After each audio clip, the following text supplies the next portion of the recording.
promoting the free exchange of ideas, questioning the status quo, and having some fun along the way. This is the Are We Idiots Show. Now here are your hosts, Mark Weaver and Rich Kroll.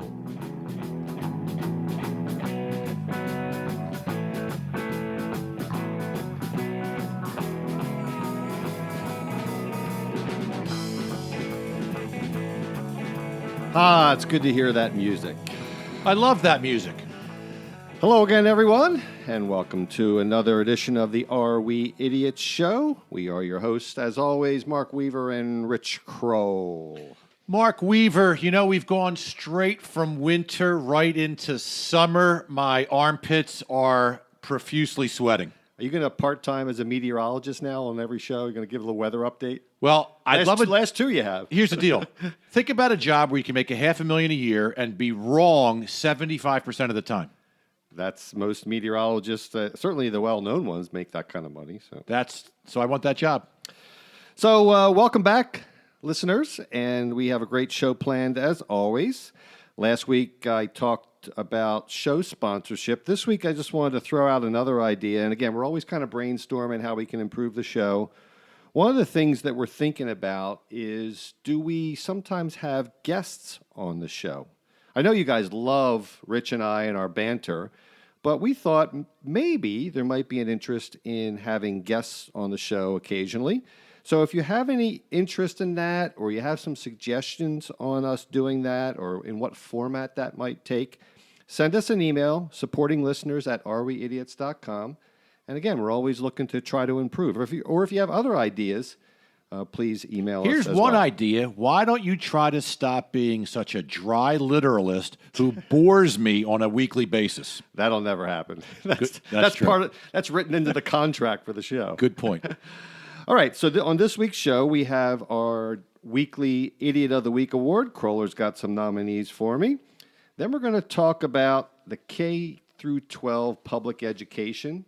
And I think I'm feeling a little ornery today there, You Richie. look ornery. I'm gonna probably offend some people. I kind of have my libertarian-esque mindset on, and the K through 12 public education really has irked me for a long time. So I'm going to be out on a limb, and you're going to probably have to pull me back on. Bring it on. I will tackle you when necessary.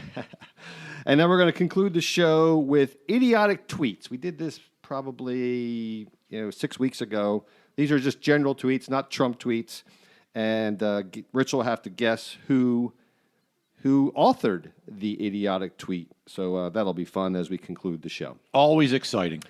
So it's in your court there, Kroller. What nominees do you have for Idiot of the Week? All right, well, this is a crowded week. As I was explaining earlier, I normally find 6, 7, 8, 9, 10. I narrow it down to 2. This week, I could not narrow it down lower than 3, but we'll try to get this through this without taking up too much extra time, but we have a solid 3 candidates here. I'm ready. Number you one. have a high bar after my last week. Last week I had some good Hugely ones. high bar. I don't know if that could ever be topped. First candidate for Idiot of the Week. Kenneth Dyke of Oregon has confessed to sexually assaulting a horse. Good start, right? Oh, my goodness. Dyke. It can only go lower from here. It can only go lower. Dyke broke into the stable and went after a black mare named Ellie. The owner of the property discovered a bucket overturned and, in a call to the Washington County Sheriff's Office, said the animal was tied up in an unusual way. The owner reported she received a call a day earlier from a man who identified himself as Dyke, asking if he could camp on her property. Dyke, described by the stable owner as homeless-looking, was found sleeping in his car in a Walmart parking lot and arrested. Dyke told investigators he broke into the stable to look for work before admitting to sexually assaulting the horse. An affidavit quoted Dyke as saying, "I believe I carried out the lewd act because I was off my medications." And by the way, for you parents out there, we do right up front, we say this is a TV 14 rating, so I think this would qualify. This would qualify. I actually left out some of the interesting verbiage around this. Good, but yeah. So maybe someone should talk to him. There's other ways to relieve yourself himself, Mister? Well, how other than a about- horse? I mean, I don't even want to understand like the logistics of it. But he was looking for a job, and that was, I can't find Oh, my work here, goodness. so I'll. We have nowhere to go but up. Okay, what's the second? How many? I think I know where that one No, stands. the thing is, it's not going up. Oh no. A New Jersey school's superintendent was arrested Monday when officials discovered he had been defecating on a high school football field on a daily basis. Thomas Tromaglini was charged with littering and defecating in public. The Kenilworth school superintendent was arrested after surveillance video caught him in the act. Authorities began hunting for the mystery pooper after Holmdel High School staff and coaches reported finding human feces on the field nearly every day. He has taken a paid leave of absence, Of course, it's a public employee. and he was making $148,000 a year. He also has a part-time job as a lecturer at Rutgers Graduate School. His employment status post-arrest is now unclear. What was it, like 10 shows ago? You said you had a poop patrol for dogs pooping on your driveway. Like maybe that's what happened at this school We district. have to expand this to humans now, not just dogs. Oh my goodness! Well, I already have an inkling of which one I'm going to choose of those two, but maybe you can this top one, me. Maybe this you might can top top it. Number 3. A man who attempted to drown himself in a Virginia pool is suing the police officers and lifeguard who saved his life after he was hospitalized and slapped with a large medical bill. Matuz Fijikalski filed a lawsuit against the 8 Fairfax County police officers and lifeguards saying they didn't do enough and waited too long to help when he tried to drown himself. Oh, I thought you were going to. I thought you were going to say he's suing because they saved his life. They are. He is. No, because he saved the life, like he wanted to die. No, they're they're- saying they didn't do enough to. They didn't do enough to save him soon enough. Oh, So let me finish. Oh, my goodness. Fijikalski was working as a pool attendant at the Riverside Apartments in Fairfax County and began acting strange the third day on the job. Fijikalski walked from the shallow end to the deep end of the pool until he was completely submerged for more than 2 minutes. Fijikalski then received CPR until he was revived with an electronic defibrillator. Victor Glassberg, his attorney, said police could have rescued him sooner. So now he's suing them because they waited too long, which caused him excessive medical bills. Oh my goodness! And a lawyer took this case. A lawyer took this case. You know what this reminds me of, Rich? We live in a troubled world. Yes, we do. and I don't think our show name is idiots. Idiots in the show name. This could apply to millions and millions of people every episode. It's really sad in a lot of ways. We but could expand it from idiots to lunatics, maniacals. I mean, it's an incredible category. So because we're talking about K through 12 education, I'm going to probably go on a rant at some point about all the problems with our K through 12 public education. I am going to pick I forget his name, but the school superintendent, who my guess is he'll be able, because he's in some union or some public education job, that he'll be able to keep his job. He just had a problem with defecating on the field. So I'm going to pick him as our idiot of the week, and that ties in well with our next subject. So You will send the $1 donation? you know what? It's going to be hard for me to send $1 to a K through 12 superintendent, but I'll do it out of principle. Thank you, Richie. Those were good, and I don't blame you for not being able to narrow those down. They were equally awful. All right, so here I go. A little bit of a rant. This is, as I said in the intro, I feel like my angst with regard to the existing status quo with regard to the K through 12 public education is the same as my libertarian angst. And to me, being a libertarian seems so obvious because the Democrats and Republicans are total screw-ups, and they have been for decades. And I feel the same way about the K through 12 public education. So right out of the gate, I like free markets. And we all acknowledge that our public education system is not a free market. They take tax money out of our checks, compulsory, that we pay for it. I don't like the fact that they get funding directly from taxpayers and their competition, private schools, charter schools, don't, and they have to compete against that. We have the unions that the teachers all must be part of. And by the way, my parents were both public school teachers, so I have an exposure to teachers and teachers unions my whole life, and there's lots of troubles with it. And the results are awful. And certain districts, they're great, but overall, if you had to look at our public education system, there's a wide disparity in outcomes.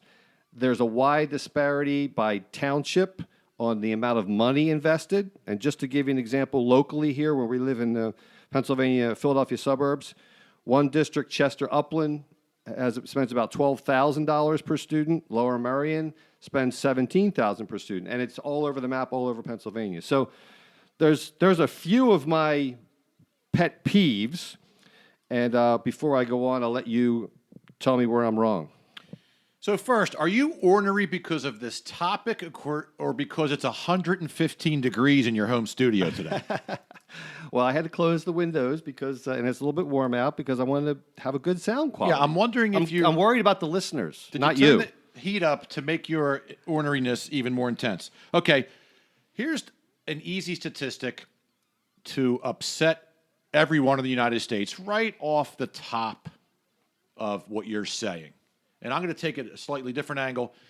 For me, think about this. The U.S. spends more money than any country in education, yet we rank really low now in global science, math, and reading scores. Now, I know some of the surveys can be skewed depending on demographics and other variables, and maybe it's not quite as bad as this, but what I have in front of me are the average scores of 15-year-olds taking the 2015 program for international student assessment.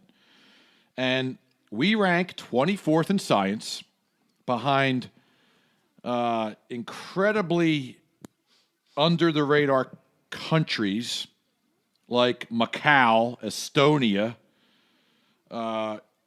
We rank 39th in mathematics, which is really hard to believe. Including Vietnam and Czech Republic and Iceland and Luxembourg, Latvia. I don't get it. And we rank, again, 24th in reading. And by the way, Poland, who I'm Polish, and there's a lot of Polish jokes about our intelligence, Poland blows away the United States in every category. So the point is, how are we spending so much money in education and yet now scoring so low? There was a time, even just 2 decades ago, we were always in the top 5. And the combination that's making you ornery is now making me ornery. Well, yeah, and it's perfectly predictable whenever you have limited competition or a subsidized competitor, like we have in this case, the results go down as far as the customer service results go down and the costs go up. And there's no way to have a check and balance built in because one competitor has a huge advantage of subsidized funding that's compulsory. It's taken from our checks. So that just the whole structure of it, I think, sets up for poor outcomes. Why not have a voucher system? Why can't, if we're paying, I'll just make up a number, $6,000 in school taxes, why can't I take that $6,000 and choose to send my kid to whatever school I want? Why do I have to send them to a school in my district? It's a form of socialism. I know you're going to say I'm getting it carried away. A little carried It's away. a form of socialism.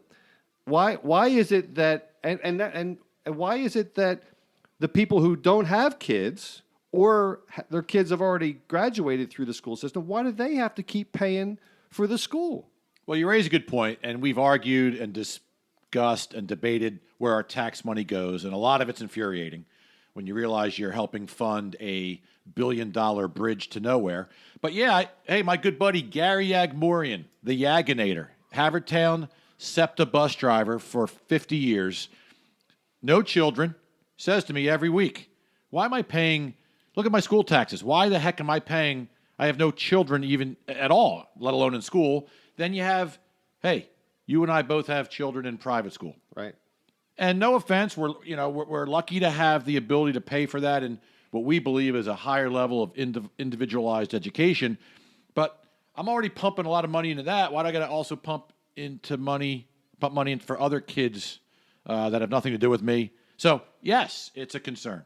But why is it that people don't think about this?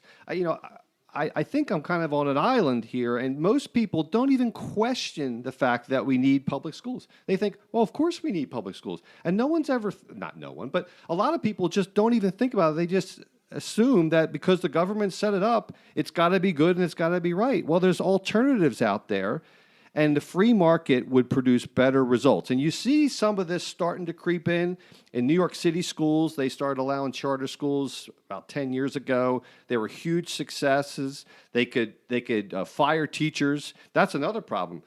Unions, teacher unions, and I got this from my parents going back 35 years, unions typically protect the weaker teachers.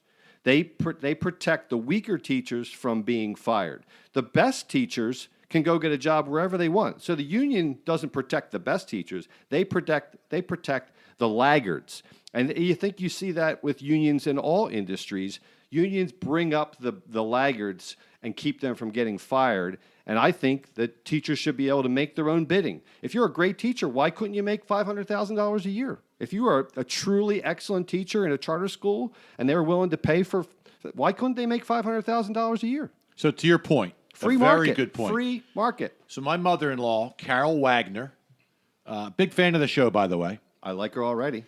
She likes me better than you, I'm sure, right? She has to, right? I'm her son-in-law. So she's a retired elementary school teacher who I watched right in front of my eyes the last 15 years dedicate so much time, energy, and effort into making her students better. And to me, somebody like that, teachers, police officers, firefighters, they're underpaid, right? And the better ones... Maybe. The better ones are underpaid for sure. The better ones are underpaid if they're helping truly advance our child's education, saving us in the streets, saving our houses from fire, et cetera, et cetera. It's a shame they're paid so low. So I agree in a voucher system, and I'm no expert in the voucher system, but if it enabled separation, because why aren't they accountable? You and I are in sales. If I miss my quota, I'm out of a job. Right. If a teacher's an idiot or doesn't care or just going through the motions, pushing kids through the system, the union protects them. Then why aren't they accountable? And if you're an excellent teacher, and there's bands now, there's pay bands, but usually it's based on seniority. So your mother-in-law probably was an excellent teacher. I thought my parents were probably good teachers. I never had them as students, but I thought they were excellent teachers. I saw the work they put in. Why couldn't they negotiate for better pay? You can't do that in a monopolistic market. So that's my main thing, and the use of vouchers, which would allow the parents to make the best choices for their kids. But the problem is, as in everything we talk about on the show, is there's vested interests in keeping the status quo going. And they are unions and local politicians and progressive elements of our society, the left, that wants to keep public education in their back pocket. And if you look at the political contributions, the public teachers' unions always donate huge sums of money, the NEA, I think it's called, to the progressive causes or the far left. Can we just define one thing? Are we now using progressive instead of liberal? That's a whole nother show topic. I purposely use progressive instead of liberal because I myself am a libertarian, and I consider myself liberal in a lot of sense.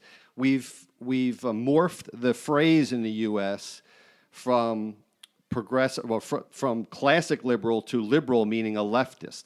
And I don't see it that way. Most classic liberals or libertarians consider themselves liberal and not progressive. Progressive is indicating more of a big government or a leftist. Okay, thank you for that long-winded answer. I even forgot what the question was. Yes, I'm migrating to using progressive cow. to be more exacting in my speech. All right, here's where I'd like to ask you some questions. Okay. Because you're always leading, the show. I am sweating because I'm fired up. Now you're fired up. I'm still concerned and mortified that we're this far down in, for all the money we pump into the system, that we're this far down on the global rankings. And part of the reason why this is changing the world is we've proven the more educated you are, the better shot you have at opportunity, the better advancements collectively for your country. What are some of the reasons? Now, I have a list here of 18 supposed reasons why we're falling behind. I don't have time to go through all of them. Pick but your top 3. how about right out of the gate, parents are not involved enough? And here's what I've seen in society. To your progressive comment and microaggressionism, I'm sure. I knew you had to sneak that in once this show. I was looking for a spot to sneak it in. I just did. Here's what I witnessed out there. Right? 10th place medals. A, B, C, D, and E, all the grades now. Grade inflation. Grade inflation. Pass, fail. No child left behind. Don't insult my child because we can't have winners and losers. It's created a society where it's just get everybody through. Yeah. And parents, I see a lot of lazy parents out there. And maybe they raise 6 kids, and by the 5th, 6th kid, I get it. But listen, it's our job as parents to invest our time and our priority into our children. Don't just put them on a website that has educational games, baseball to learn math, or, hooked on phonics for spelling, whatever the case may be. I see a lot of parents saying, that's the teacher's problem. It's the school's problem. I don't have time for that. I'm working a full-time job. I'm cooking meals. I'm washing clothes. I'm cutting the lawn. So I think parents aren't as involved as they used to be. And when they do, I see a great effort and work ethic passed down to kids. There's one of the top 3. Right. And I agree that that's definitely a result of 2 parents working more now. Of course, when we grew up, it wasn't as common for women to work. And, nowadays it's almost, I think, more women work than men in a lot of cases. So I think that's a direct result of that. But you're right. It comes down to a choice that the parents are making to prioritize their time. Give me one more that I thought you wanted 3. Oh, a couple more. I'm sorry. All right, are you I trying, misspoke. You're trying to cut me off today. Yeah, I'm not. All right, how about this one? We are still using teacher training methods of yesterday, and there's a lack of teacher education innovation. So, here you go, because I have it on my bullet points to bring this up. Go for it. there you go. So, I read some statistics. There was 2 schools of thought with teaching. One was the traditional, we start teaching kids how to read in 5th grade. Excuse me, kindergarten. What am I talking about? The second was they didn't start teaching kids how to read until 2nd grade. 2 years later, they allowed kids to play more, exercise their creativity, group games, and policing themselves. And by 5th grade, that's why I said 5th grade erroneously earlier, the 2nd graders had caught up to the kindergartners in reading ability, but their retention and understanding of the words was at a higher grader level. Is higher grader proper English? Much greater level. Sounds good to me. So their reading comprehension leapfrogged because of a more creative way. So, just one example where I think we're using 1950s methodology, and hey, times have changed. Even earlier than that, we're using almost 100-year-old, lecturer-led teaching methods, and I equate it to when Gutenberg invented the printing press. Right, it displaced the hierarchy. The priests and the scholars used to be the only way the civilization could get information.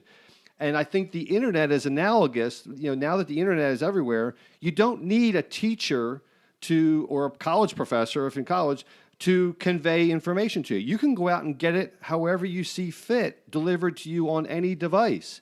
And so teaching methods have to evolve with that. Why should a teacher stand up there and teach 20 kids? And you and I saw this coaching basketball, right? What happens is you end up coaching to the lowest common denominator, the person that can come along. And the best players or students have to be held back. So I imagine a classroom of the future where everyone has an iPad and there's customized content given to their ability, and a teacher more or less goes around and helps that person be the best they can be and go as far as they can go, not a lecture to 20 kids. Is that crazy? You are not crazy. In fact, Gutenberg. I went to Gutenberg and the printing press. Gutenberg out there. I'm very impressed because you're not a history guy as much as you are. This kind of stuff fires me up. Why are we holding our kids back? Well, here's two great examples. Here's two great pet peeves of mine. So, Ferris Bueller's Day Off. Great movie because it had a Ferrari in it, and I love cars. You love fast cars. The teacher, Bueller, Ferris, Bueller. Anyone? Father of our country. Anyone. I remember sitting through history classes. And by the way, I love history. I'm fascinated by history. I love going to history museums. I love learning all about our history. But it was my most number one hated subject in high school and college because you got some guy like Professor Bueller. Right. And he would just be, okay, here's the date. Here's the city. Here's the name. Here's the country. Here's the person. Here's the battle. Oh, my goodness. And you'd sit there. You'd be drooling on yourself, turning us into mental vegetables, and then you had to memorize names, dates, and places. Rote memory crap. But if you watch a movie about George Washington or whatever the case, Thomas Jefferson, Ben Franklin, Braveheart, wow, is it fascinating, right? Yeah, and there's so many different ways that people learn, and that's what technology can craft it to the way that you absorb information. So whether it's more visual or text, or it just makes so much sense, and we're still having teachers pontificate up there in front of a group of 20 kids. And I'm a pontificator. I don't like teachers pontificating. No. Save that for podcast hosts. Save that for podcast hosts. Listen, here's another example that drove me bananas. When my stepson Richie was in elementary school, and I'm not going to name the school district, they told him literally I forget what maybe it was third grade, fourth grade. Hey, listen, don't worry about spelling accuracy. Just get your thought on paper and don't worry about it. So for an entire year, maybe 2 years, they did no spelling. So now how does that equate as an adult? Literally. You don't need to spell. It was just spelled phonetically. Like if it ends in an ER and you put an R, you're fine. If it was a CK word, just put a K or a C. Who cares? All PHs were Fs. And first of all, it would drive me nuts trying to even read this stuff. Right. But little techniques like that, to me, were just, no child left behind. Let's just get these kids through like a factory. And yet, the K through 12 public education is sacrosanct. Is that the word? Sacrosanct in our society, and people protect it, and people, swear by it. And to me, it is so ripe for disruption from competitors, and that will produce better results. It'll produce the need to perform, and outcomes will be measured. That's my vision, and I don't know when it'll ever happen because I've been hoping for a libertarian candidate for president for 16 years too, and that hasn't ever happened. So, and not likely to happen soon. So not a maybe good I'm candidate. just a dreamer, Richie. Well, Final comments. I was going to say Gary Johnson wasn't your best effort. Listen, one more quick one to get in here, which I thought was interesting. What about considering year-round schooling? So there's another study that shows we're giving kids way too much time off. And it doesn't really prep you for real life when we're working 50 out of 52 weeks. Now, I get kids need time off and they got to decompress and get away from it, and summers are 100 degrees. But what about a slightly different program where they're educated year-round? I see a huge gap.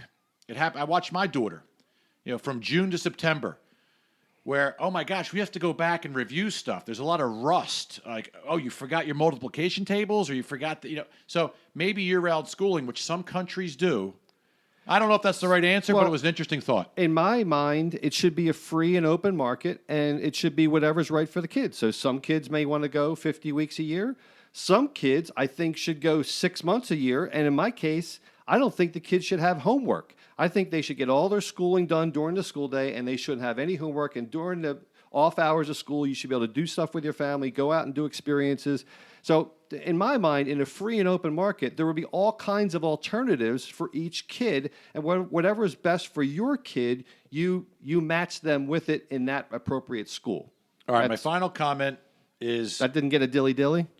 You weren't loud enough. Oh, sorry. Darn. You would have got a dilly-dilly earlier.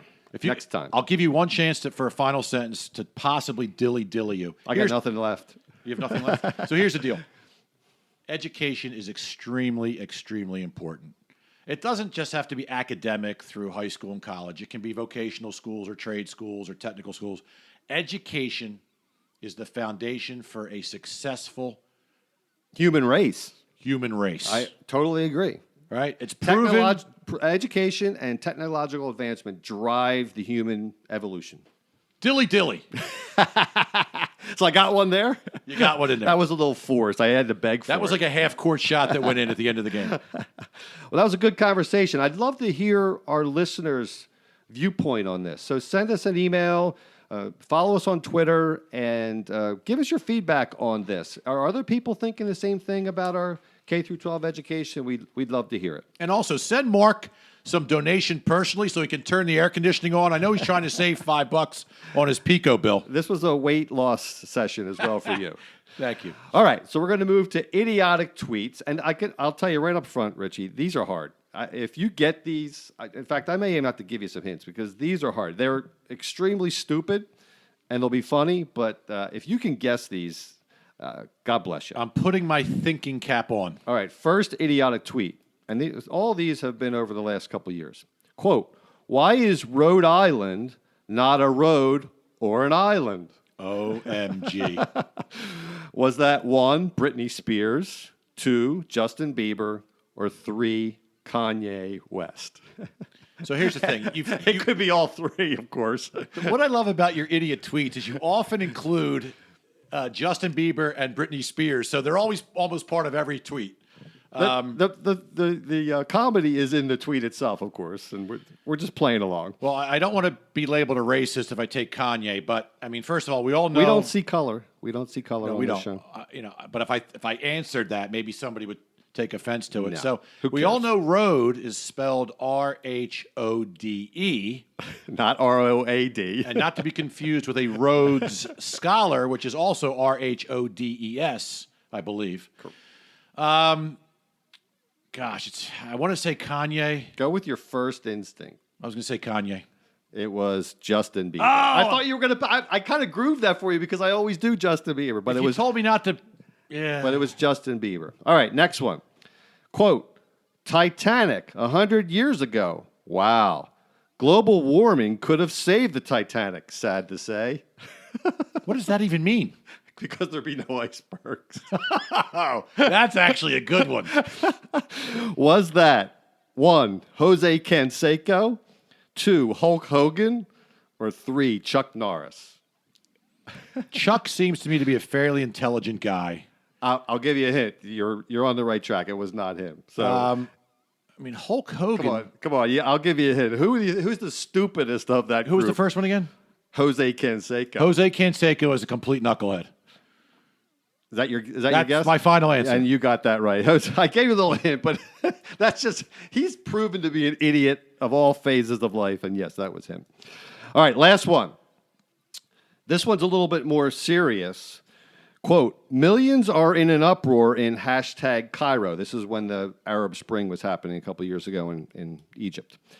Rumor is they heard our new spring collection is now available online at this link. What company? A company actually sent that out. A company? Yeah. What company sent that out as a they thought it was an appropriate advertising? 1, Louis Vuitton, 2, Versace, or 3, Kenneth Cole. Well, you know. Feel free to editorialize, Rich, because that is, of all the branding people, and you and I are in marketing, when you go to that level and hundreds of people are being killed and governments being overthrown, and you try to capitalize on that for your branding. So I'm no slave to fashion. So I can't distinguish between those brands as far as who could be the most arrogant and stupid. But out of those 3, I think I'm going to go with the most arrogant, which would be maybe the most expensive items. So I'm going to rule out Kenneth Cole. Louis Vuitton's pretty expensive. What was the third? Versace? Versace, yeah. Let's go with Versace. I like your logic, and that would follow through. But unfortunately, it was Kenneth Cole, and Kenneth Cole is stupid beyond belief to try to capitalize on that, and they quickly were chastised. Oh, I'm sure that was online. deleted quickly. Was it deleted? Just Yeah. like Yeah, a lot of them get deleted. so. This is the because problem they with tweets. embarrass. I know you're not a big Twitter guy. Do you follow our show on Twitter, by the way? I don't even know we have a show on Twitter. No, we have a handle on Twitter. We post our show. I try You're to- supposed to be following us. I try to avoid all social media so I don't make any stupid comments that I need to delete. That could never happen. All right, final comments as we wrap up the show today, Rich. Anything on your mind that you need to get out?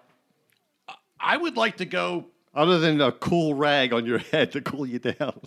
I would like to go do a triathlon or, do some type of circuit training. You've gotten me so fired up, and I'm already sweating.